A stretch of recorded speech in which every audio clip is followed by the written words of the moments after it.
Hello everyone, welcome back to our channel. In today's video, I'm gonna show you how to connect Temu to Cashapp. So it's a very quick and easy process, just so make sure to follow along.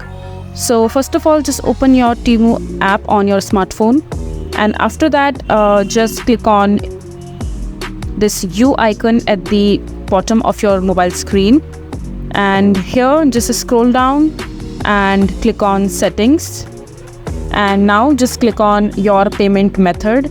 Here you can see that your payment information in the save payments option, your payment information is saved with us. Temu does not share your credit card information with the sellers, and there are so many different payment methods that you can choose from, including PayPal, Visa, Afterpay and Google Pay. And you can also see the Cashapp icon over here. So in order to connect your Temu account to your Cashapp, you just have to click on add a credit or debit card, and here you can enter your Cashapp card detail, like your card number, your expiry date and your CVC number, and also the billing address. And once you're done adding all the details into this page, just click on add your card, and there you will be successfully able to connect your Cashapp card to your Temu, and your Temu will be connected to your Cashapp. So that is it for this video. If you find this video to be helpful, make sure to hit that like button, and don't forget to subscribe to our channel for more such informative videos, and I'll see you the next time.